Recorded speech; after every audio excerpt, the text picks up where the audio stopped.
Welcome back, Wastelanders, to another journey into the darkest corners of the Fallout universe. Today's story explores a nightmare scenario where the Brotherhood of Steel never formed, where Captain Maxson died in those first crucial hours after the bombs fell. What you're about to hear is the testimony of a soldier who lived through the technological apocalypse that followed. Without the Brotherhood to secure dangerous weapons and preserve crucial knowledge, the Wasteland became a feeding ground for warlords with nuclear arsenals and raiders with energy weapons. This is a world where the Master's unity expanded unchecked, where the Enclave emerged with no organized opposition, where humanity tore itself apart with the very tools that could have saved it. This confession will take you through 60 years of escalating horror, showing you how the absence of one organization led to the complete collapse of human civilization. And if you genuinely enjoy this kind of dark storytelling, consider subscribing and liking the channel, but only if it truly resonates with you. My name is Sergeant Marcus Cole. I was there when it all went wrong. I was there when Captain Roger Maxson died in those first terrible hours after the bombs fell. And with him died humanity's last real chance for order in the Wasteland. You need to understand something before I continue this recording. What I'm about to tell you isn't in any history you've heard, because there's nobody left to write history books anymore. Just endless war, endless slaughter, and technology turned into a curse instead of salvation. October 23rd, 2077. We were stationed at Mariposa military base when the sirens started. Captain Maxson had just finished executing Colonel Spindle and Dr. Anderson for their FEV experiments 3 days prior. We thought we were heroes, standing up against the government's atrocities. We thought we'd already seen the worst humanity could do to itself. We were wrong, so terribly wrong. When the bombs started falling, Maxson tried to lead us out. He had this vision, you see. Even in those first chaotic hours, he was talking about preserving technology, about creating something new from the ashes of the old world. He called it a brotherhood, a new order that would shepherd humanity through the darkness. But as we tried to evacuate the base with our families, a secondary explosion from a nearby impact sent shrapnel through the convoy. I watched Captain Maxson bleed out in the irradiated dust, his wife trying to hold his wounds closed while his young son screamed. Without his leadership, without his vision, we scattered like roaches when the light comes on. Some of us made it to Lost Hills bunker.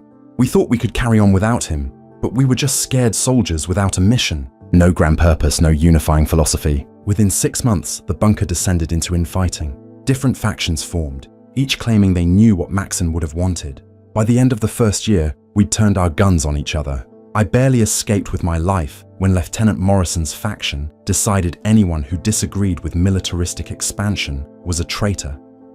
Without the Brotherhood of Steel to secure them, military installations across California became graveyards of unleashed horror. I've walked through the ruins for 50 years now, watching what happened when nobody was there to lock away the weapons that should have stayed buried. The National Guard depots, the research facilities, the missile silos, all of them cracked open like eggs by desperate survivors who had no idea what they were unleashing. I remember the first time I saw what unchecked FEV did when there was no Brotherhood to contain Mariposa. The place should have been sealed forever after Maxson died, but nobody coordinated that effort. By 2080, scavenger groups had broken in, looking for weapons and supplies. They found the vats. Some fell in by accident. Others were pushed by their so-called friends who wanted to see what would happen. Without any organized force to stop him, Richard Gray didn't just become the master. He became something far worse, because there was nobody to slow his expansion. The unity spread like wildfire through California. No Brotherhood Paladins in power armor to hold the line. No scribes studying the FEV to understand its weaknesses. The Master's super mutants swept through the hub in 2130 instead of 2161. They took Junktown a year later. The Boneyard fell in 2133.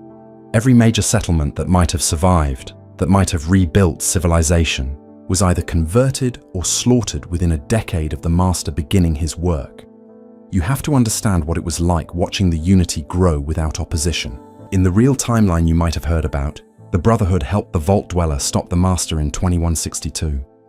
But in our world, there was no Brotherhood to provide intelligence, no Vree to discover the sterility of super mutants, no power-armored soldiers to assault Mariposa. The Vault Dweller from Vault 13 tried anyway. Brave soul that they were. I found their body outside the cathedral, torn apart by Nightkin. Their vault's location was extracted from their dying mind by the Master's psychic interrogation. Vault 13 fell 2 weeks later. Every single resident was dipped or killed. The Master didn't need to wait decades to perfect his army because there was nobody systematically destroying his operations. By 2140, the Unity controlled everything from the ruins of Bakersfield to the outskirts of what used to be San Francisco. But that wasn't even the worst of it. Without the Brotherhood hoarding technology and keeping it from the wrong hands, every 2-bit warlord with enough guns could raid a military depot and come out with energy weapons. The Great Khans found a cache of plasma rifles in 2095. The Vipers discovered pulse grenades. Even the Jackals stumbled upon a half-functioning tactical nuclear device. Can you imagine raiders with that kind of firepower and absolutely no one organized enough to stop them? I watched the Khans use those plasma rifles to carve out an empire in the ruins of Vegas. Not the Vegas you might know from other stories, where Mr. House saved the city. No, House's robots were overwhelmed when the Khans showed up with military-grade weapons and no Brotherhood to have previously cleared out the nearby arsenals. They melted through his Securitrons like butter, dragged House's life support chamber into the desert, and left him to die under the sun while they carved up his city. The thing about technology is that it's only as good or evil as the people who use it. Captain Maxson understood that.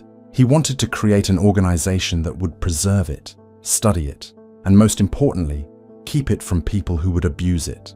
Without him, without the Brotherhood, every piece of pre-war tech became a weapon in the hands of madmen and psychopaths. Met a trader once who told me about finding an intact robotics disposal yard in 2144. Brotherhood would have secured it, catalogued it, made sure the robots were properly contained or destroyed. Instead, some raider gang calling themselves the Circuit Breakers hacked into the mainframe with a pre-war manual they couldn't even properly read. They activated 300 military combat robots with corrupted programming. Those machines killed everything in a 50-mile radius before their power cells finally died. Men, women, children, Brahmin, even the raiders who activated them. The machines didn't discriminate. The Brotherhood's absence created a power vacuum that was filled by the worst possible alternatives. In 2145, I encountered my first example of what happens when military technology spreads without control. A group of former Vault dwellers from Vault 15 had found an abandoned military convoy. Inside were crates of experimental pre-war weapons, including something called the Molecular Disruption Field Generator. They didn't know what it was. They just knew it looked valuable. They sold it to a merchant who sold it to a warlord named Rex Hammer, who fashioned himself the Emperor of the Wastes. Rex didn't understand the science either, but he had a former Enclave deserter in his ranks who knew enough to make it operational. The first time Rex used it was against a settlement that refused to pay tribute. I was passing through the area 2 days later. Where the settlement had been, there was just glass. Smooth green glass for a quarter mile in every direction. The molecular disruption had literally disintegrated everything organic and fused the sand into that horrible smooth surface. You could still see the shadows of people burned into it like those old photographs from when the bombs first dropped. Rex used that weapon 6 more times before it overloaded and took him and half his army with it. But by then the damage was done. Other warlords had seen what pre-war tech could do, and the race was on to find the biggest, most destructive weapons possible. Without the Brotherhood to secure these sites first, it became a free-for-all that made the Great War look like a border skirmish. The year 2150 marked what survivors started calling the Age of Iron Madness. Every month brought new horrors as another cache of weapons was discovered and immediately used. I saw a group of tribals accidentally activate a pre-war weather control station. They were just looking for scrap metal, but instead triggered an atmospheric manipulation sequence that created radioactive tornadoes. Those storms raged for 3 months, tearing across the wasteland and spreading fallout into areas that had finally started to recover from the original bombs. Without the Brotherhood's knowledge and expertise, nobody knew how to shut it down. The NCR, or what was trying to become the NCR, sent their best and brightest to the station. None of them came back. The storms only stopped when the station's reactor finally melted down, creating a new glowing sea right in the middle of what should have been prime farming land. That same year, I witnessed firsthand what happened when power armor technology spread unchecked. The Brotherhood would have controlled its distribution, maintained strict protocols about who could use it and how. Instead, a raider boss named Sarah the Scorcher found a military depot with 24 pristine T-51B suits. She didn't have the training manuals the Brotherhood would have preserved, didn't understand the hydraulic pressure systems or the fusion core management. Her raiders just climbed in and started using them like medieval plate mail. The first one to die was crushed by his own suit when he damaged the hydraulic controls in combat. The armor literally folded in on itself with him inside. I can still hear the screaming, then the wet crunch when the chest piece compressed. Another raider tried to hotwire a damaged suit and created a feedback loop that cooked him alive inside the armor. The smell of roasted meat lingered for days, but the ones who figured out the basics became nearly unstoppable. Sarah's power-armored raiders swept through 3 settlements in a week. No militia could stop them. No wall could hold them. They were like titans among men until they ran into the Scorpion Gang, who had found their own cache of anti-tank weapons. The battle between those two groups leveled what was left of Barstow and irradiated the groundwater for miles. Around, the Master watched all of this chaos and simply absorbed it into his growing unity. Without the Brotherhood to oppose him, he had time to perfect his methods. By 2155, he had developed new strains of FEV. Not just the super mutants you might have heard about, but worse things. Creatures that could think and plan, but were completely enslaved to his will. He started capturing the warlords with their stolen technology and converting them, adding their knowledge and resources to the Unity.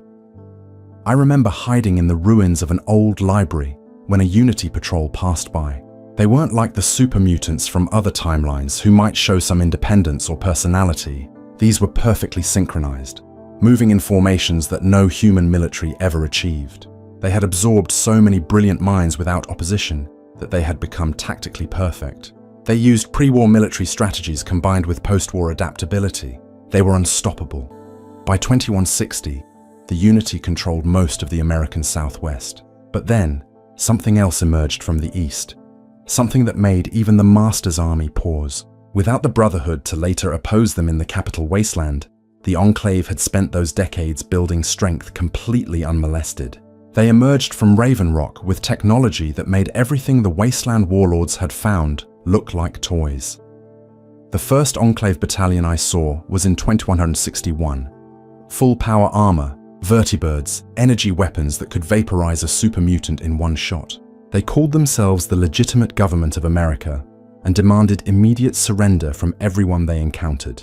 When settlements refused, they deployed chemical weapons that made FEV look merciful. I watched them gas the town of Shady Sands with something that turned every living thing into a puddle of organic soup within minutes. Plants, animals, humans, all reduced to the same grey sludge that they then burned with flamers to prevent contamination. The Enclave's expansion west and the Unity's expansion east inevitably collided. When they met in 2162, it was like watching 2 tsunamis crash together. The Master's psychic abilities against the Enclave's advanced technology. Super mutants with stolen heavy weapons against Enclave soldiers with powered armor that made T-51B look like tin cans. The battleground stretched across Nevada and Utah, turning entire regions into burnt wasteland where nothing would grow for decades. I tried to stay clear of the major battles, but you couldn't escape the aftermath.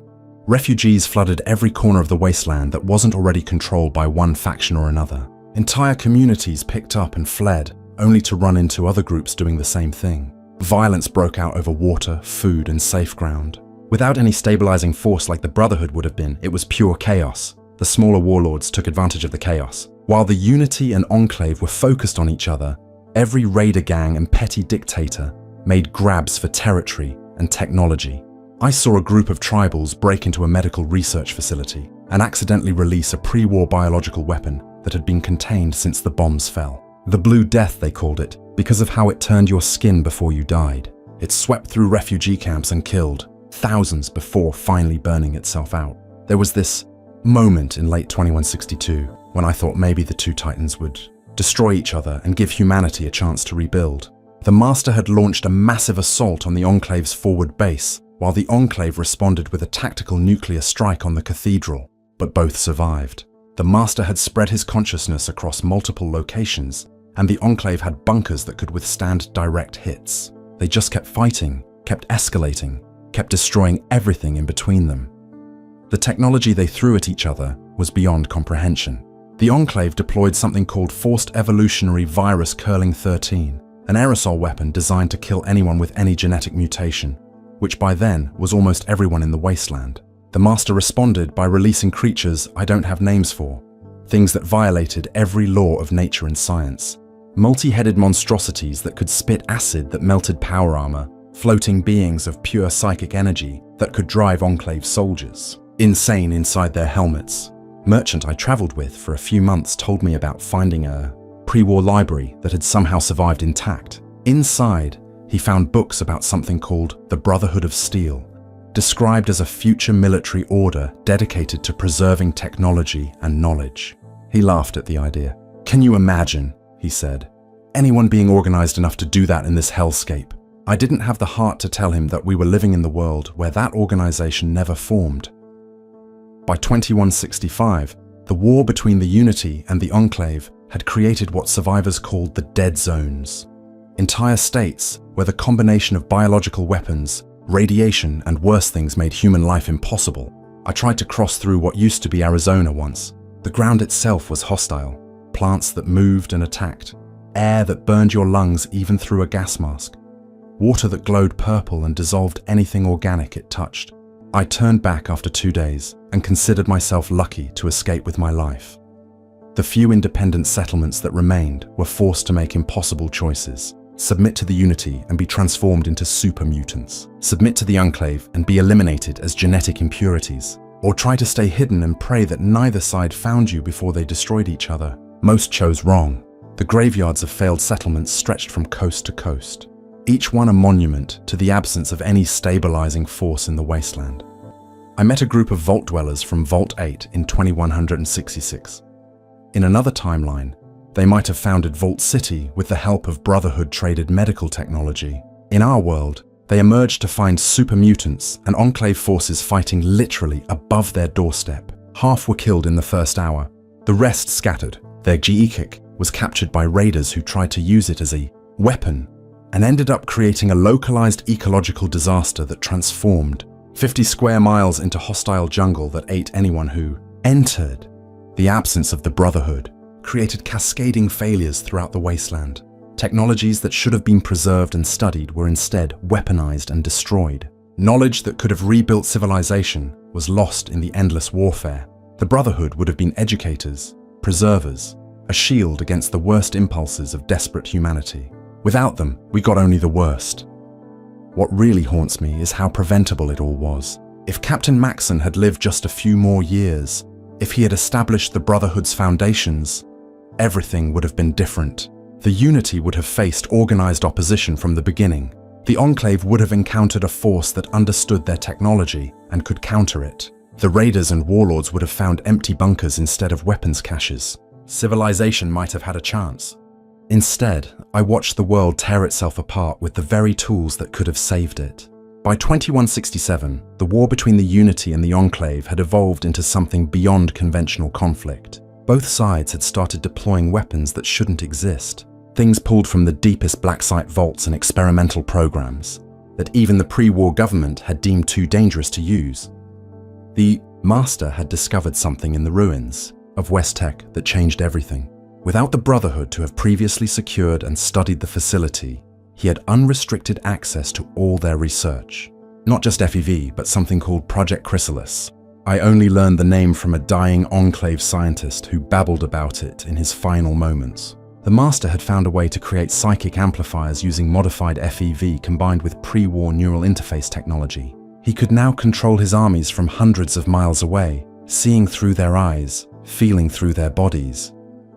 I witnessed one of these new Unity assaults firsthand in the ruins of Salt Lake City. The super mutants moved like a single organism, perfectly coordinated down to the millisecond. When one fell, the others adjusted instantly. No confusion, no hesitation. They swept through Enclave positions like water through a broken dam. The Enclave's superior firepower meant nothing when every shot that missed was instantly communicated to every Unity soldier, who adjusted their approach accordingly. The Enclave's response was to dig deeper into their own pre-war archives. They pulled out something called Project Archimedes, not the version you might have heard about with orbital lasers, but something worse. They had found a way to weaponize the Van Allen radiation belts themselves. They could call down focused beams of cosmic radiation that would cook anything organic from the inside out. while leaving structures intact. The first test was on a Unity stronghold in Colorado. When I passed through the area months later, the building stood perfect and untouched, filled with the crystallized remains of super mutants who had been turned into statues of irradiated carbon. Without the Brotherhood to serve as a moderating force, to provide an alternative to these two extremes, regular humans were caught in an ever-tightening vice. Communities that had survived since the bombs fell were forced to choose sides or be destroyed. I stayed with a group in the Mojave who tried to remain neutral. They lasted exactly 13 days before an Enclave patrol found them. The officer didn't even ask questions. He just looked at the radiation scanner, saw that everyone had trace mutations from decades of Wasteland exposure, and ordered the settlement burned. The technology kept escalating because there was nobody to say, enough, nobody to secure and study these weapons instead of immediately deploying them. In 2168, a raider gang stumbled into a cache of pre-war autonomous combat drones while both major powers were distracted. These weren't the iBots or Mr. Handys you might know. These were military-grade hunter-killers with adaptive AI that learned from every engagement. The raiders activated them thinking they'd found an army. Instead, the drones identified all humans as hostiles and began systematic extermination. For 3 months, those drones carved a path of death across the wasteland. They would hit a settlement, kill everything that moved, then analyze the tactics used to try to stop them and adapt. By the end, they were practically invincible to small arms fire and had learned to anticipate human behavior patterns. It took a combined Unity and Enclave force to finally stop them. One of the few times the two powers worked together, and even then, we lost thousands. The drone incident taught both sides a terrible lesson that without the Brotherhood's philosophy of careful study and controlled distribution, technology was just another weapon to be grabbed and used. The Unity began creating cyber-modified super mutants, abominations with pre-war military computers grafted into their brains. The Enclave responded with something they called Genesis soldiers, humans so heavily modified with cybernetics and genetic manipulation that calling them human was generous at best. I encountered one of these Genesis soldiers in 2169. It had been separated from its unit and was slowly dying from rejection syndrome, its body fighting against its own modifications. It couldn't remove its helmet because the helmet was part of its skull. It begged me to kill it, said it could feel every nerve ending that had been replaced with circuitry, burning constantly. I put a bullet through its brainstem, the only part still human enough to die properly. In its final moments, it whispered a name, someone it remembered from before the modifications. That person had been dead for 50 years. The psychological warfare was almost worse than the physical destruction. The Master had learned to broadcast psychic signals that could drive unprotected humans insane. Entire settlements would tear each other apart in induced rage or curl up and die from artificially implanted despair. The Enclave countered with wide area deployment of psychoactive chemicals that removed the ability to feel fear or pain, but also most higher reasoning. I saw Enclave-dosed civilians charge super mutant positions with their bare hands, laughing as they were torn apart. There's a special kind of horror in watching humanity's greatest achievements turned into instruments of annihilation. Pre-war America had created wonders, technologies that could have rebuilt the world. Instead, without anyone to preserve and protect them, they became nothing more than bigger clubs for cavemen to beat each other with. The Brotherhood would have been custodians of this knowledge, keeping it safe until humanity was ready. Without them, we proved we were never ready. In 2170, I met a woman named Sarah who claimed to be from a vault where the experiment was to preserve pre-war scientific knowledge. Vault 18, she called it. The overseer had decided to open the vault and share their knowledge to help rebuild. They had medical technology, agricultural science, water purification systems, everything a recovering world needed. The first group they encountered was Unity Scouts. The super mutants didn't want their knowledge. They wanted their bodies for conversion. The few who escaped, including Sarah, then ran into an Enclave patrol. The Enclave didn't want their knowledge either. They wanted them dead for genetic impurity. Sarah survived by hiding in a radstorm that killed her companions, but that her vault suit protected against. She had a data pad with her containing the sum of her vault's knowledge. She gave it to me before dying from radiation poisoning 3 days later. I tried to find someone, anyone who could use the information. Every scientist I found was already enslaved to one faction or another. Every independent settlement was too focused on immediate survival to think about long-term rebuilding. That datapad represented centuries of accumulated knowledge, and it died with a raider's bullet when he shot me for my water and didn't even bother checking what else I carried.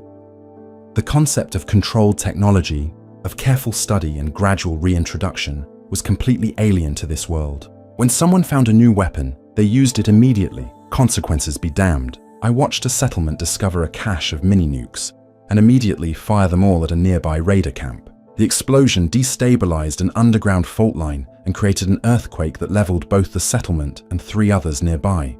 The raiders they were targeting had moved on 2 days earlier. By 2171, the Wasteland had become stratified into zones of control and zones of chaos. The Unity controlled the West, the Enclave held the East, and in between was a no-man's land of competing warlords, desperate refugees, and increasingly hostile mutations. The FEV had spread far beyond its original sources, carried by wind and water and the bodies of the dead. Creatures emerged that defied classification, things that seemed to exist just to cause suffering. I encountered something the locals called a shriek in the ruins of Denver. It might have been human once, or maybe several humans fused together by radiation and FEV. It had multiple mouths that all screamed in different pitches, creating a sound that could shatter glass and burst eardrums. But worse was what the sound did to your mind. It induced hallucinations, made you see dead loved ones, hear voices of people you'd failed to save. 3 of my traveling companions killed themselves after exposure to that thing. I only survived by stuffing my ears with cloth and Radaway gel, and even then, I heard those screams in my dreams for years. The Master's evolution hadn't stopped at psychic powers. By 2172, he had learned to create what he called Unity nodes, biological transmitters made from modified human brains that could extend his consciousness across the continent. Each node was a person, or what had been a person, kept alive in a tank of FEV-enriched fluid, their brain rewired to serve as a relay station. The process was irreversible, and the victims remained conscious, trapped in their own minds, while the Master used their neural pathways as communication highways. I found one of these nodes by accident in an abandoned hospital. The screaming led me to it, though the sound came from speakers, not the node itself. Its vocal cords had been removed, but someone had rigged a pre-war voice synthesizer to its pain centers. Every nerve firing was translated into sound. When I found the courage to look closer, I saw the eyes tracking my movement. Still aware, still present, still suffering. I destroyed the node with thermite, the only mercy I could offer. The Master lost communication with 12 battalions that day, but I like to think I saved 1 soul. The Enclave's counter-evolution was no less monstrous. They had developed something called Protocol 7, a systematic program to create the perfect post-human soldier. They would take children, the younger the better, and begin modifications that would continue for years. Skeletal reinforcement, organ redundancy, neural acceleration, sensory enhancement. By the time they reached adulthood, if you could call it that, they were living weapons programmed with absolute loyalty to the Enclave's cause. I met one who had escaped, or been allowed to escape, as some kind of test. She looked maybe 16 but told me she was 27. Her bones had been replaced with a titanium composite that made her nearly unbreakable, but caused constant pain as her muscles had to work harder to move the heavier skeleton. Her eyes had been replaced with advanced sensors that could see in perfect darkness, but gave her migraines in normal light. She couldn't eat normal food because her digestive system had been modified to process a specific nutrient paste the Enclave produced. She was slowly starving to death in a world full of food she couldn't digest.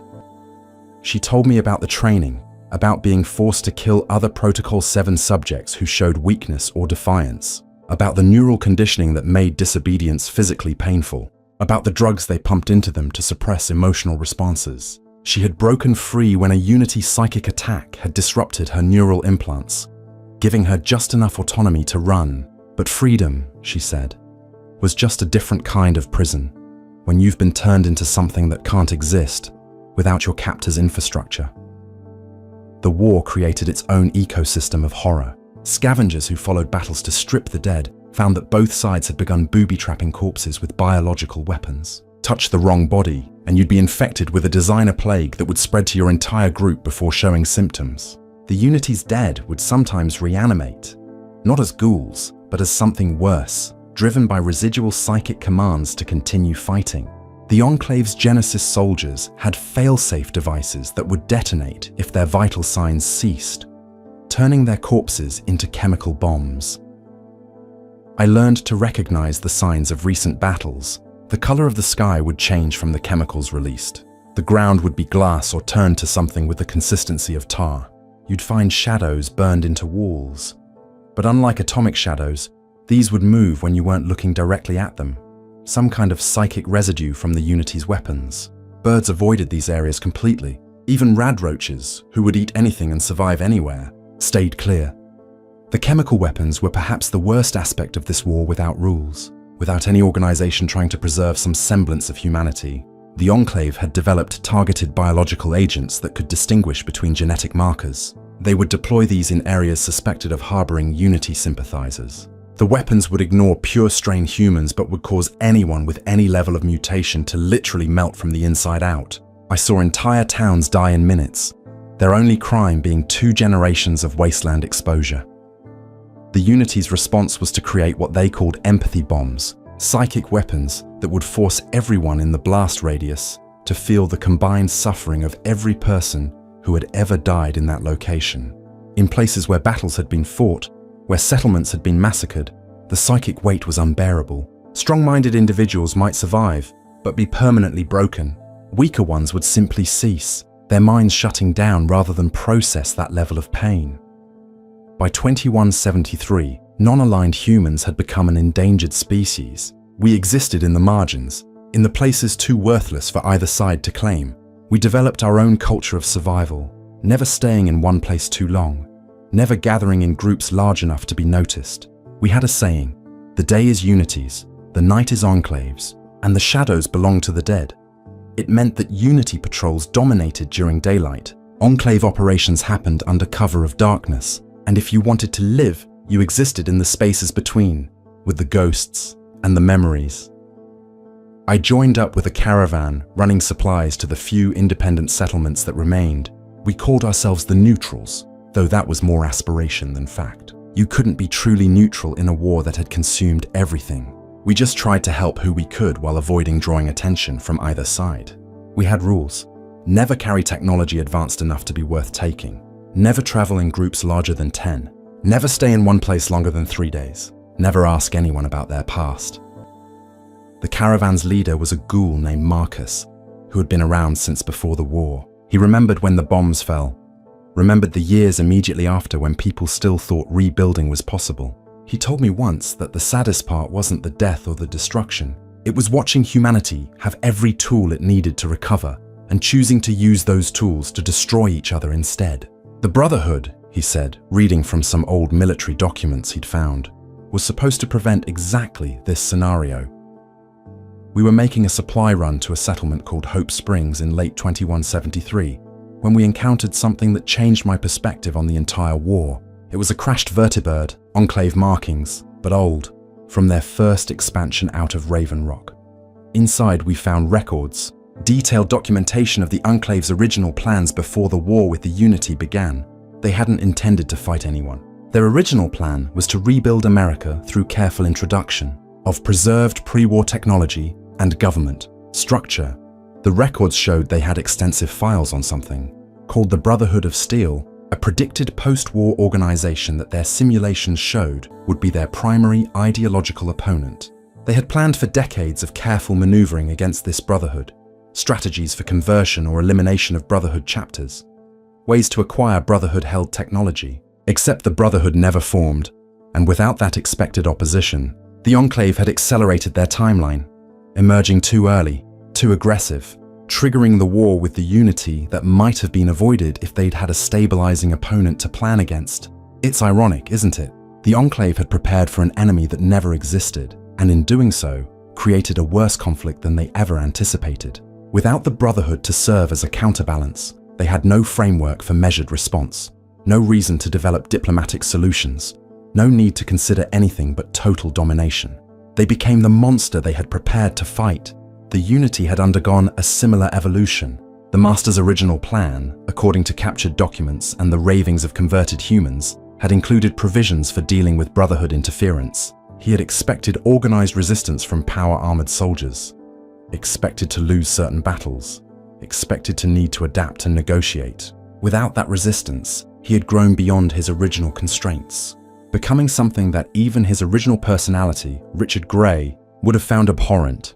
I need to tell you about what I found in the ruins of what should have been the NCR capital. In the timeline that never was, Shady Sands would have become the heart of a new nation, helped along by Brotherhood trade and protection agreements. In our world, it was a graveyard of melted glass and twisted metal, destroyed in the crossfire between Unity and Enclave forces in 2174. But underneath the ruins, in a vault that had been built by the town's founders, I found records that changed everything I understood about our lost future. The vault contained correspondence between settlement leaders across California from 2100 to 2140.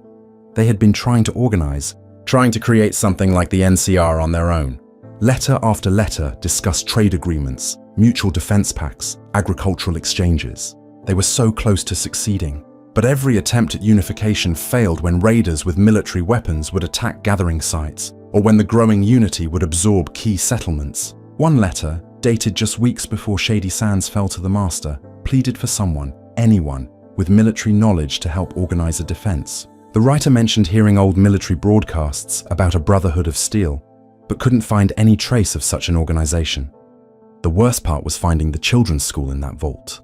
They had been teaching kids about democracy, about laws, about rebuilding civilization. The last lesson on the blackboard, still readable after all these years, was about civic responsibility. Those children were probably among the first taken by the Unity, their developing minds perfect for the Master's psychic conversion process. What do you think really happened to those children after the Unity took them? Drop your thoughts in the comments. I'd like to know if I'm the only one who feels this way. By 2175, the technology unleashed in the war had begun to affect the very fabric of reality in some places. The concentrated use of experimental weapons, the interaction between FEV variants and radiation, the psychic energies released by the Unity, all of it combined to create zones where physics itself seemed broken. I entered one such zone near what used to be Hill Air Force Base in Utah. Inside, time moved differently. I watched a raider age to dust in seconds while standing next to a flower that remained frozen mid-bloom for the entire 3 days I was trapped there. These reality breaks were spreading. Without the Brotherhood's scientific knowledge to understand and contain them, they grew like cancers across the Wasteland. Some zones would duplicate anything that entered them, creating perfect copies with all the original's memories, but with something fundamentally wrong about them. I met my own duplicate once. It had all my memories, all my scars, but its eyes were wrong, showing depths that shouldn't exist in three-dimensional space. We stared at each other for a long moment before it walked backward into a reality tear and disappeared. The Enclave tried to study these anomalies, setting up research stations around the more stable ones, but their approach was purely militaristic, looking for ways to weaponize them rather than understand or contain them. I watched them try to direct a temporal anomaly at a Unity stronghold. Instead of erasing the super mutants from time as intended, it created infinite versions of them, each slightly different, all fighting each other and everyone else. That battle is still going on, as far as I know. Every day, new versions of the same super mutants emerge from the anomaly.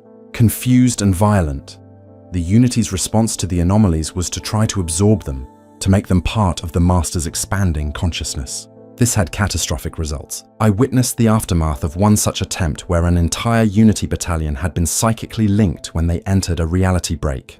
The break had scrambled their consciousness across multiple dimensions. The survivors, if you could call them that, existed in several realities simultaneously, screaming from mouths that weren't always there, reaching with hands that phased in and out of existence. In 2176, I encountered something that made me understand just how far we had fallen from any hope of recovery.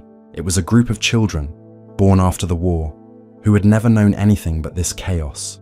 They had developed their own survival strategies that were horrifying in their pragmatism. They would deliberately infect themselves with minor FEV strains to gain enough mutation to be ignored by Unity forces while maintaining enough human appearance to avoid Enclave extermination. They practiced scarification that mimicked radiation burns to appear less valuable as test subjects. These children had no concept of the world that was lost. When I tried to tell them about trees that didn't try to eat you, about water that didn't glow, about a time when humans helped each other without expecting betrayal, they laughed. Not cruel laughter, but genuine amusement at what they saw as impossible fantasies. One girl, maybe 12 years old, explained to me very seriously that kindness was a luxury only the dead could afford. She had burns across half her face from an Enclave chemical attack, and fingers fused together from a Unity conversion attempt that had been interrupted. She was the group's leader because she had survived the longest, all of 15 years. The knowledge that should have been preserved was being lost daily. I met an old woman who claimed her grandmother had been a nuclear engineer before the war. She had tried to pass down the knowledge orally, but each generation understood less, until all that remained were cargo cult rituals around maintaining reactors that no longer functioned. They would perform elaborate ceremonies, precise movements that had once been safety protocols, but without understanding why. When raiders attacked their settlement, she died trying to protect books she couldn't read, believing they contained power she couldn't access. Without the Brotherhood's archival efforts, languages themselves began to fragment and die.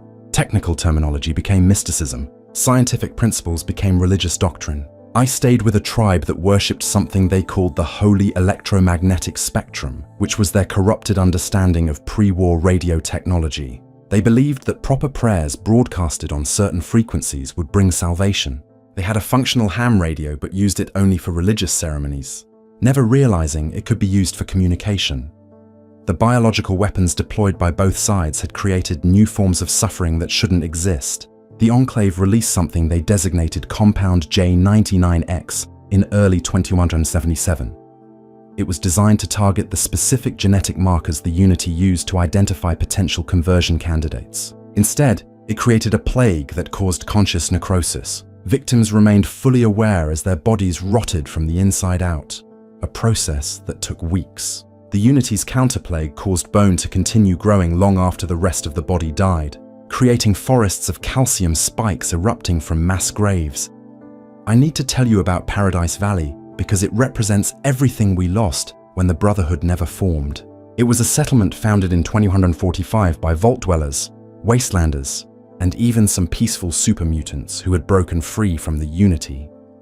For 30 years, they had remained hidden, developing their own sustainable community.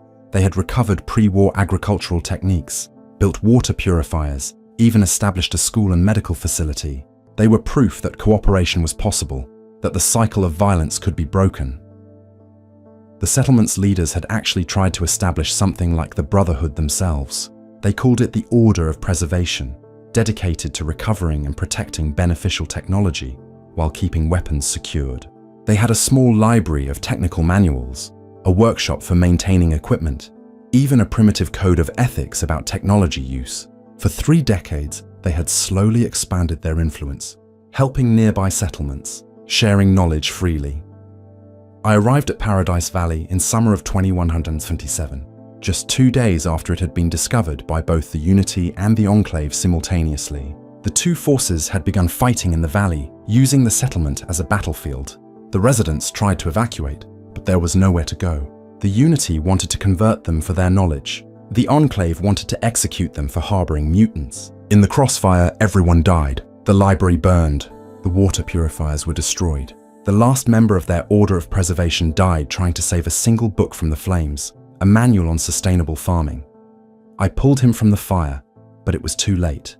With his dying breath, he told me they had been so close to establishing contact with other preservation-minded groups, so close to creating a network that could have been what the Brotherhood should have been. He died believing they had failed because they weren't strong enough. He never understood that they had failed because they were alone, because the organization that should have existed to support them had never been born.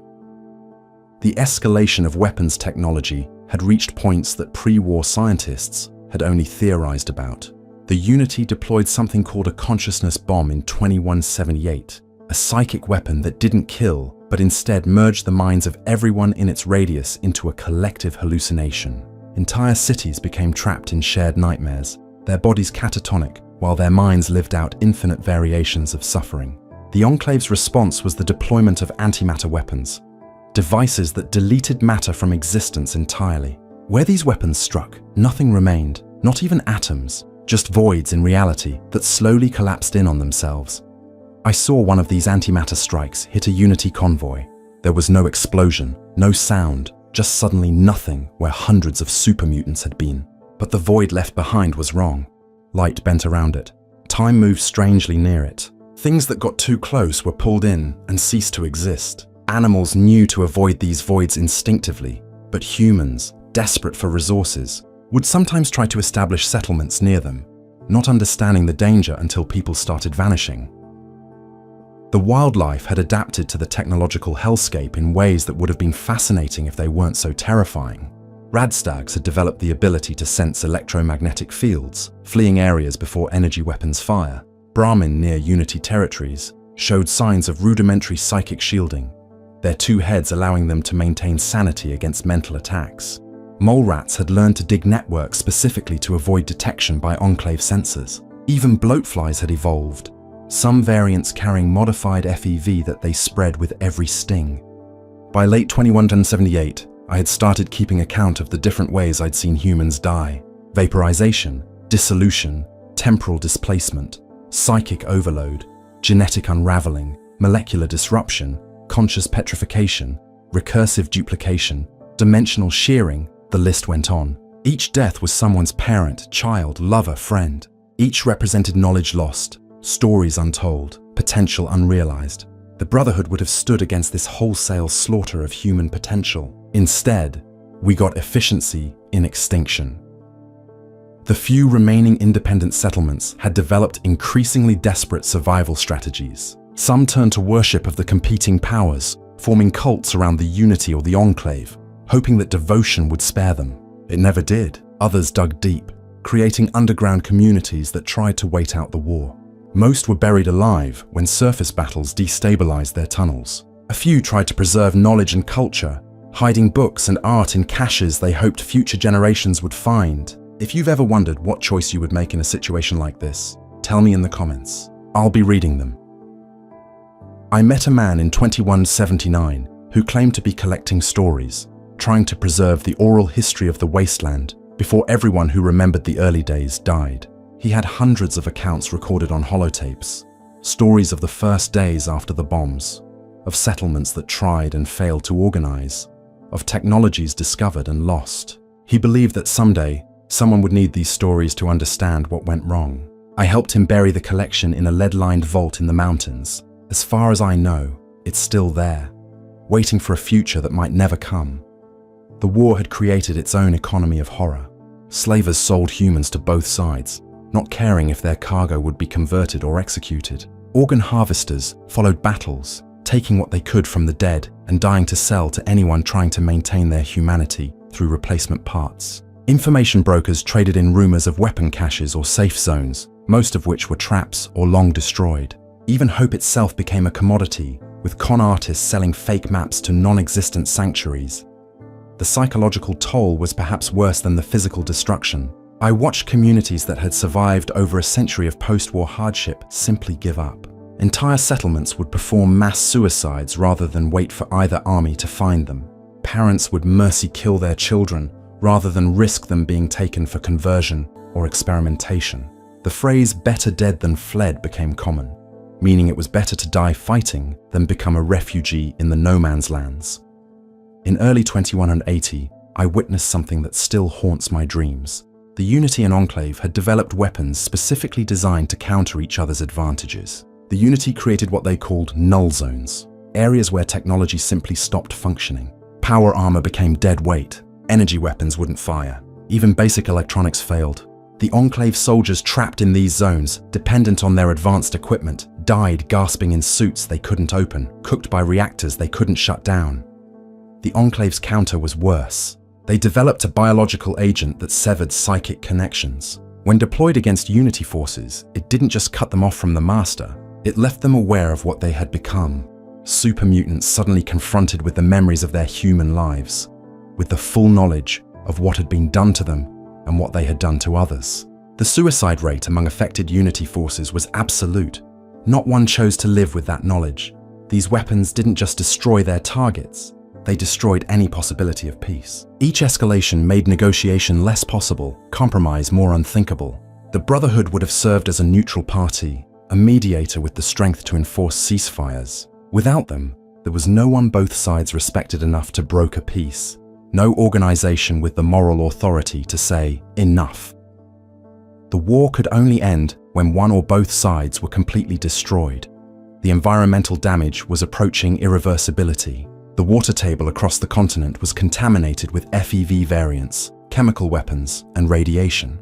Plants that grew in contested areas were toxic to all life. The very air in some regions had become hostile, carrying spores and viruses designed to seek out and destroy specific genetic markers. Weather patterns had been disrupted by the constant use of energy weapons and atomic detonations. Acid rain was the norm. Clean water was a myth. The sky hadn't been blue in living memory. I found myself wondering if this was always inevitable, if humanity was always doomed to destroy itself with its own creations. But then I would remember Captain Maxson's last words, reported by the few soldiers who escaped that first day. He had spoken about responsibility, about the duty of the strong to protect the weak, about knowledge as a sacred trust. Even dying, he had tried to establish principles that could have saved us all. If only he had lived another day, another hour, even another few minutes to formally establish his brotherhood. By 2181, I had stopped thinking of myself as human. Not because I had been modified or mutated, but because humanity itself had become meaningless. What does it mean to be human when every aspect of human nature has been weaponized? When compassion is a weakness that gets you killed? When the only successful survival strategy is to become as monstrous as the world around you? The Brotherhood would have preserved not just technology, but the idea that humanity was worth saving. Without them, we had forgotten why we should survive at all. The final phase of the war between the Unity and the Enclave began when both sides simultaneously discovered something in the ruins of NORAD's Cheyenne Mountain Complex. Neither would ever reveal what they found, but the effect was immediate and catastrophic. Both powers redirected their entire focus to controlling that single location.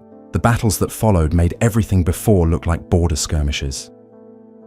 I was 200 miles away when the first assault began, and I could still feel the ground shaking. The Unity sent wave after wave of super mutants, each one carrying tactical nuclear devices they would detonate if killed. The Enclave responded with orbital strikes, calling down tungsten rods from pre-war satellites that impacted with the force of atomic bombs, but without the radiation. For 3 days, the mountain was transformed into hell itself.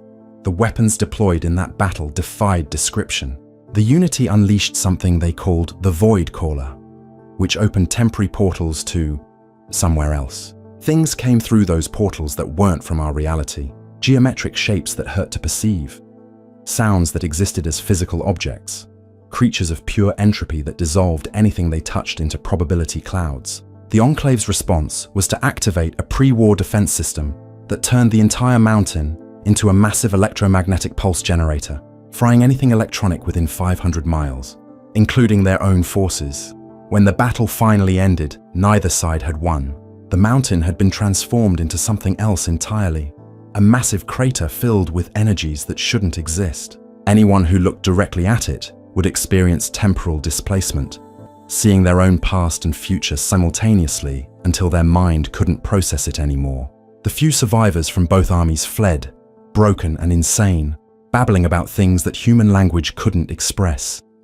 That battle marked the beginning of what survivors called the unraveling. Both the Unity and the Enclave had exhausted their reserves, pushed their technologies beyond breaking points, sacrificed their best and brightest for a prize that might not have even existed. The careful structures both had built began to collapse. Unity forces without the Master's direct control reverted to base instincts, becoming roving bands of cannibalistic mutants. Enclave installations lost power one by one as their infrastructure failed without maintenance. I encountered a group of Enclave soldiers in late 2181 who had been cut off from their command structure. Without orders, without purpose, they had continued their last mission, which was to patrol a section of highway that no longer existed. They had been walking the same 10-mile stretch for months, executing anyone they encountered for trespassing on government property. Their power armor was failing, servos grinding with every step, but they couldn't stop. The conditioning went too deep. They would patrol until they died. Similarly, I found Unity converts who had been severed from the Master's psychic network. They retained their intelligence but had lost all sense of identity. They would approach humans and ask, "Who am I? What was my name?" When no one could answer, they would become violent, as if beating the information out of someone would restore their lost selves. One grabbed me, a super mutant who might have been female once, and begged me to tell her if she had ever been loved. I couldn't answer. How could I? She crushed my ribs before another survivor shot her in the head. The collapse of both powers didn't bring peace. It brought chaos of a different kind. Every petty warlord with ambitions saw opportunity in the power vacuum. But now they had access to weapons and technology that neither the Unity nor the Enclave had managed to secure before their fall. A raider gang found a warehouse full of Enclave chemical weapons. A slaver consortium discovered Unity psychic amplifiers. A tribal confederation stumbled upon a pre-war biological warfare laboratory that both major powers had somehow missed. The year 2182 saw the rise of what I call the Inheritor Warlords, those who claimed succession from either the Unity or the Enclave. They wore the symbols, used the rhetoric, but understood nothing of the ideologies they claimed to represent. One called himself the New Master and tried to create his own FEV mutants using bathroom chemistry and radiation. The results were abominations that died in agony within hours, but not before spreading multiple plagues he had accidentally created. Another declared herself President of the True Enclave and began genetic purity tests that consisted of measuring skull shapes and eye colors based on pre-war fashion magazines she had found. Those who failed were burned alive as genetic deviants. The fact that she herself was obviously mutated, with scales covering half her body from radiation exposure, seemed lost on her followers, who were mostly raiders looking for an excuse to kill and pillage with ideological justification. The environment had become actively hostile to human life. I traveled through regions where the grass would try to burrow into your skin, where rain would burn through metal, where the very air would crystallize in your lungs if you breathed too deeply. These weren't intentional weapons anymore, just the result of so many different technologies and biological agents interacting in ways no one had predicted or could control. Food became increasingly impossible to find. Plants were either toxic or carnivorous. Animals were mutated beyond recognition, their meat poison even when cooked. Water sources were contaminated with FEV, radiation, chemical weapons, biological agents, and things that didn't have names. I survived on pre-war rations when I could find them, each can a little lottery of botulism or sustenance. Many weren't as lucky. Cannibalism became so common, it wasn't even hidden anymore. I need to tell you about the children born during these years because they represent the final death of hope. Those who survived birth were usually mutated in ways that made their parents abandon them. I found nurseries in abandoned vaults, where babies had been left to die because they had too many eyes, or not enough limbs, or skin that was transparent showing all their organs. The few who were raised grew up in a world where violence wasn't just common, but mandatory for survival. They didn't play, they practiced killing techniques. They didn't have dreams, they had strategies. In 2183, I met a group of teenagers who had formed their own tribe. They had no memory of the world before the Unity Enclave War, no concept that things had ever been different. They had developed their own language, a mixture of military terminology from both sides, and words for concepts that didn't exist before. They had a word, reshape, that meant to kill someone you love to prevent them from suffering worse. They used it casually, discussing who had reshaped whom like discussing the weather. These children had also developed their own technology, cobbled together from battlefield salvage. They created weapons that were crude but effective, armor made from super mutant skin and enclave plating, drugs distilled from irradiated plants that would let them fight through mortal wounds. They had no interest in rebuilding civilization because they had no concept of what civilization meant. When I tried to explain cities and governments and laws, they asked why anyone would make themselves so vulnerable. The knowledge of the old world wasn't just being lost, it was being actively destroyed. I watched a group burn a library for warmth. Thousands of books turned to ash because they were easier to burn than trying to find wood. Technical manuals were used as toilet paper. Historical documents were torn up for kindling. Even when people found valuable information, they often couldn't read it. Literacy was becoming rare. Why learn to read when every moment spent on education was a moment not spent on survival? Religious movements sprouted and died like mushrooms after rain. The Church of the Atom had mutated into dozens of schisms, each preaching their own version of nuclear salvation. The followers of the Master believed the Unity's creator would return in a new form. The Enclave purists insisted that genetic purity could still be achieved through ritual purification that usually involved lethal amounts of radiation. New cults emerged weekly, each offering their own explanation for the apocalypse and their own path to salvation, all of them violent. I spent time with one cult that worshipped the anomalies, believing them to be doorways to better worlds. They would conduct ceremonies where volunteers would walk into reality breaks, hoping to be transported to paradise. None ever returned, but the cult interpreted this as success. They grew increasingly aggressive in their recruitment, eventually forcing people into anomalies at gunpoint, convinced they were saving souls. I escaped when they decided my negative energy was preventing the doorways from opening properly. The concept of medicine had devolved into superstition and agony. Healers were usually just people who had survived enough injuries to know what might not kill you immediately. Surgery was performed with scavenged tools and no anesthesia except alcohol or worse. I watched a man have his leg amputated with a plasma cutter while biting down on a piece of super mutant leather. He survived the surgery, but died from infection 3 days later, because the only antibiotics available were pre-war drugs that had long since expired and become toxic. Mental health was never even considered. Post-traumatic stress was universal. Everyone had nightmares. Everyone had seen family die horribly. Everyone had done things they couldn't live with, but had to in order to survive. Suicide rates would have been astronomical if anyone had bothered to count. People would just walk into radiation zones, or pick fights they couldn't win, or simply stop eating. It was called going quiet, and was considered a reasonable life choice. By 2184, I had begun to notice patterns in the chaos, signs that something even worse was coming. The anomalies were growing, merging with each other, creating larger zones where reality simply didn't function properly. The various FEV strains in the environment were combining in ways that created new forms of mutation spontaneously. Ghouls were developing psychic abilities. Super mutants were growing additional organs with unknown functions. Humans exposed to certain combinations of radiation and chemicals were transforming into things that shouldn't be able to exist. Encountered a woman who had been exposed to a unique combination of Unity psychic energy and Enclave chemical weapons. She existed in multiple timelines simultaneously, able to see and interact with versions of reality where different choices had been made. She told me about a world where the Brotherhood of Steel had formed and prevented all of this. She described their citadel, their preservation of knowledge, their role in rebuilding civilization. Then she screamed as that timeline collapsed and she was pulled back into our nightmare.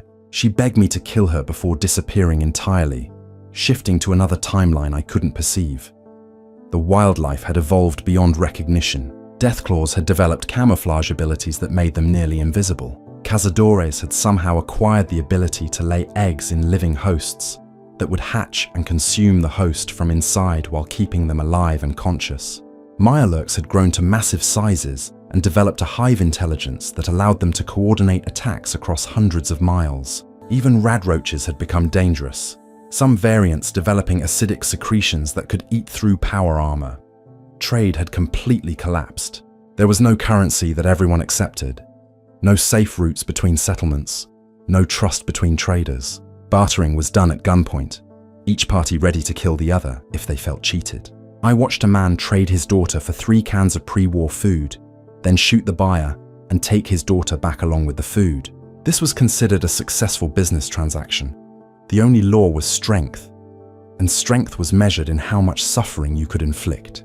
Leaders weren't chosen for wisdom or competence, but for cruelty and ruthlessness. I saw a settlement where the mayor was a child, maybe 14, who had killed the previous mayor with her bare hands.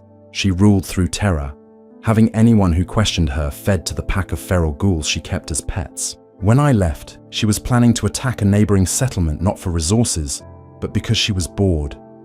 Language itself was breaking down.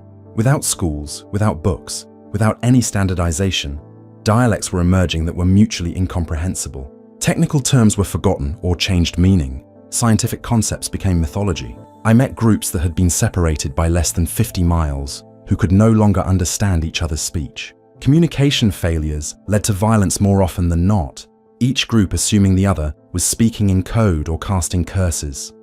By late 2184, I had started to document everything I could, knowing that someone needed to record how we had fallen so far, but even that was nearly impossible. Paper was rare and valuable for fire. Ink was non-existent. I carved notes on walls, on metal sheets, on anything that would last. Most of it was destroyed by weather, by animals, by people who didn't want reminders of what they'd lost. The last scientific expedition I knew of was organized by a group calling themselves the Seekers of Truth. They believed that somewhere in the ruins was the key to reversing everything. Some pre-war miracle technology that could fix the FEV, neutralize radiation, close the anomalies. They gathered the few remaining people with scientific knowledge and set out for a rumored intact laboratory in Montana. I heard later that they had found the lab, but it was guarded by security systems that killed most of them. The survivors discovered that the miracle technology was just theoretical research that had never been tested. They burned the lab down in their despair. If this story has kept you listening this far, and you want more of these dark confessions from the Wasteland, hit that subscribe button. It tells me someone out there is still paying attention to warnings like these. The year 2185 brought the final revelation that broke whatever remained of my spirit. I discovered a bunker, sealed since the war, containing a complete archive of Roger Maxson's personal writings that he had started just days before his death. These weren't military reports or technical documents. They were his private thoughts about what he intended to build, what the Brotherhood of Steel was meant to become. Reading them was like looking at the blueprint for a heart, while standing in an ocean of blood. Maxson had envisioned the Brotherhood as more than just technology hoarders. He saw them as teachers eventually. Once humanity had proven itself ready, the Brotherhood would have shared its knowledge freely, would have rebuilt the universities and libraries, would have ensured that technology served humanity rather than destroying it. He wrote about mandatory ethical education for every Brotherhood member, about the responsibility that came with power, about the sacred duty to preserve human dignity even in warfare. Every word was a dagger reminding me of what we had lost. But the cruelest discovery was his final entry, written hours before the evacuation that would kill him. He had outlined a complete organizational structure, a ranking system, even philosophical principles that would guide the Brotherhood for centuries. He had planned for succession, for expansion, for the eventual integration with recovering human settlements. If he had lived just long enough to formally establish these structures, to pass them on to his lieutenants, everything would have been different. Instead, those ideas died with him in the radioactive dust. I need to tell you about the last days of the Unity, because they represent the ultimate corruption of what should have been prevented. By 2185, the Master had evolved beyond any physical form, existing as a distributed consciousness across thousands of converted beings. But without organized opposition to keep him focused, he had gone completely insane. The various parts of his consciousness had developed different personalities, different goals, and they were at war with each other. I witnessed a battle between two Unity factions, both claiming to serve the true Master. One believed in forced evolution through FEV, the other through cybernetic enhancement. They tore each other apart with weapons and abilities that should have been used to rebuild the world. Super mutants with mechanical limbs fought bio-enhanced abominations, while both screamed the same devotional prayers to a Master who no longer existed as a coherent entity. The ground where they fought is still toxic, will be for centuries, saturated with so many different contaminants that no life can exist there. The Enclave's final days were no better. Without central command, individual bases had declared themselves the legitimate government and were actively fighting each other. I watched two Enclave battalions, both claiming to represent the true America, deploy chemical weapons against each other over a disagreement about the proper interpretation of pre-war constitutional law. They gassed each other with their own genetic purity weapons, dying by the thousands for principles they no longer understood. The environmental collapse accelerated beyond any possibility of recovery. The water cycle had been completely corrupted. Rain carried FEV, snow was radioactive, rivers ran with chemicals that dissolved organic matter on contact. The few remaining clean water sources were guarded by those strong enough to hold them, and they would rather destroy them than let them fall into enemy hands. I watched a warlord poison his own well with enough radiation to kill a city, rather than let attackers capture it. He died of thirst 3 days later, satisfied that he had denied his enemies victory. Food production had become impossible. The soil was dead, poisoned by decades of chemical and biological weapons. Nothing would grow except mutated fungi that were more likely to eat you than be eaten. The few remaining Brahmin were dying of diseases no one could identify or treat. Even radroaches were becoming scarce, unable to adapt to the increasingly hostile environment. Cannibalism wasn't just common, it was becoming the only reliable food source. I met the last farmer in North America in late 2185. He had managed to keep a small greenhouse running using pre-war technology, growing actual vegetables in carefully controlled conditions. He had defended it for 40 years against raiders, mutants, and worse. When I found him, he was dying. Radiation sickness finally catching up after decades of exposure. He showed me his greenhouse, his life's work, 20 square meters of actual food plants. As we watched, the glass cracked from another distant explosion and contaminated air rushed in. The plants withered and died in minutes. He took his own life rather than watch them rot. The children born in these final years weren't human in any sense we would recognize. Constant exposure to environmental mutagens meant that baseline humans were extinct. Everyone was mutated to some degree. I saw babies born with translucent skin, their organs visible and glowing. Children with extra limbs that moved independently, as if controlled by different minds. Teenagers who aged at different rates in different parts of their bodies, with child faces on elderly bodies, or ancient eyes in infant skulls. These new generations had no concept of the past. To them, the world had always been hell. They developed philosophies that would have horrified any pre-war thinker. They believed suffering was the natural state, that peace was a myth invented by the weak, that the only purpose of life was to inflict more damage than you received. They weren't evil, not in any traditional sense. They simply had no framework for understanding good. In 2186, I encountered what might have been the last library in existence. It was guarded by a group of ghouls who had maintained it since the bombs fell. They couldn't read anymore, their minds too degraded by centuries of radiation. But they remembered that the books were important. They had developed elaborate rituals around the library's protection, treating the books as holy relics without understanding their actual purpose. I spent 3 months there, reading everything I could, trying to preserve some fraction of human knowledge. I found technical manuals that explained how to build water purifiers, medical textbooks that could have prevented countless deaths, agricultural guides that could have restored food production. But there was no one left capable of understanding them, no infrastructure to implement them, no society stable enough to benefit from them. The Brotherhood would have preserved this knowledge and slowly reintroduced it. Instead, it molded in a tomb, guarded by creatures who had forgotten how to read. The last battle between organized forces occurred in spring of 2186. The remnants of the Unity and the Enclave, neither more than a few hundred strong, met at what had been the Grand Canyon.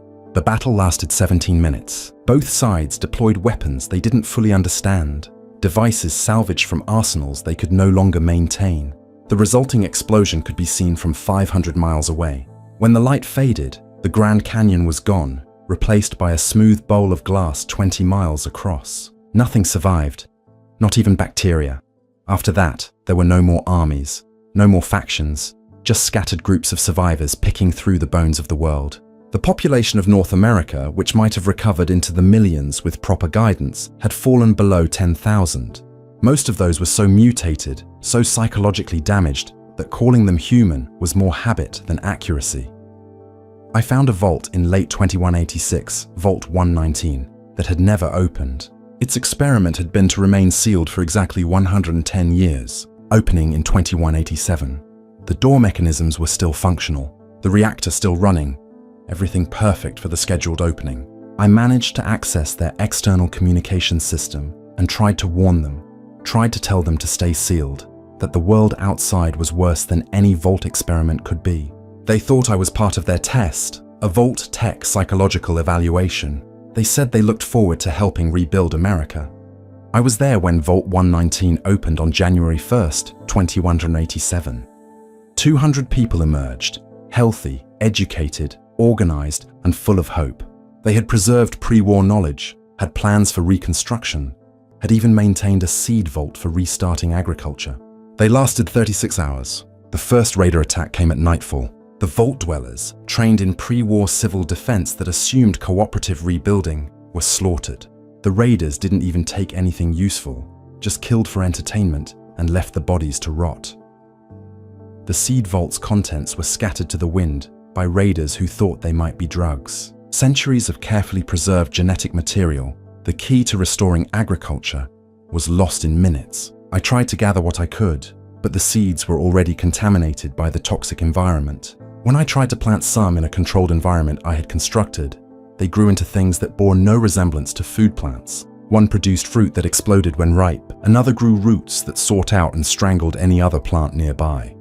By 2187, I had become something I didn't recognize. I had survived by doing things that would have horrified the person I used to be. I had killed for food, for water, for shelter. I had left wounded allies behind because helping them would slow me down. I had watched children die and done nothing because saving them would have attracted attention. I wasn't human anymore, just another predator in a world of predators. The last scientific mind I met was a woman who had been a Brotherhood scribe in the timeline she claimed to half remember through recurring dreams. She insisted that in another reality, she had helped develop a cure for FEV, had worked with elder lions to distribute clean water to the capital Wasteland, had seen humanity begin to recover. In our world, she was dying of 12 different cancers, using her last days to try to build a water purifier from scrap metal and half-remembered training. It didn't work. Nothing worked anymore. The anomalies had grown to cover entire states.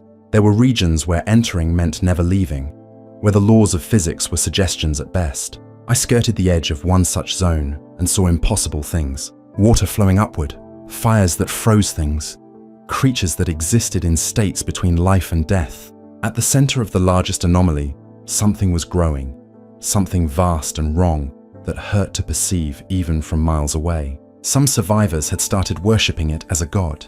Maybe they were right. Maybe it was what we deserved. Language had degraded to the point where complex ideas couldn't be expressed anymore. The concepts needed to rebuild civilization, words like democracy, justice, cooperation, had no meaning to anyone still alive. The new languages that emerged were focused entirely on survival, violence, and suffering. They had 17 words for different types of pain, but none for love. They could describe 100 ways to kill, but had no word for healing. I discovered the last functioning computer terminal in 2188, in a bunker that had somehow maintained power through a geothermal tap. It contained the complete archives of human history, every war, every peace, every achievement and failure of our species. I sat there for days, reading about the world that was lost, about the potential we had squandered. The terminal's last entry was a projection created by a pre-war AI, showing what the world could have become if certain key events had occurred, if certain organizations had formed to guide humanity through the darkness. The Brotherhood of Steel featured prominently in every successful projection, not as conquerors or dictators, but as guardians and teachers, slowly helping humanity reclaim its birthright. In every timeline where they existed, civilization recovered within 2 centuries. In their absence, the projections showed exactly what I had witnessed: collapse, devolution, extinction. We were living in the worst-case scenario, the timeline that pre-war scientists had considered so unlikely they barely modeled it. As I record this in 2189, I am the last person I know of who remembers the name Roger Maxson, who understands what the Brotherhood of Steel was supposed to be. The new generations don't even have words for the concepts the Brotherhood would have preserved. They live in a world where technology is magic, where the past is myth, where the future is unimaginable, because it will be exactly like the present, brutal and short. I've hidden caches of information throughout the Wasteland, hoping that someday, somehow, someone will find them and understand. But I know it's futile. Without the framework the Brotherhood would have provided, without the preservation of knowledge and controlled reintroduction of technology, these caches are just more debris in a dead world. The few who might find them can't read. Those who can read won't understand. Those who understand won't survive long enough to use the knowledge. The world is dying, and we killed it. Not with the bombs. Those just started the process. We killed it with every weapon we deployed instead of secured. Every technology we weaponized instead of studied. Every choice we made for power instead of preservation. The Brotherhood of Steel would have been our conscience, our memory, our hope for redemption. Without them, we became monsters, and monsters don't build civilizations. They only destroy them. There's a terrible irony in my survival this long. I've outlived nations, armies, ideologies, and perhaps humanity itself. I've seen the complete collapse of everything our species built over millennia, and through it all, I've carried the knowledge of how easily it could have been prevented. One man, surviving one day longer, establishing one organization, could have changed everything. Captain Roger Maxson and his Brotherhood of Steel weren't just a military order that never formed. They were humanity's last chance, and we lost it to a piece of shrapnel on the first day of the apocalypse. I don't know who might find this recording. Maybe no one. Maybe the world will finally finish dying before anyone does. But if you're listening to this, if somehow, somewhere, humanity gets another chance, remember this.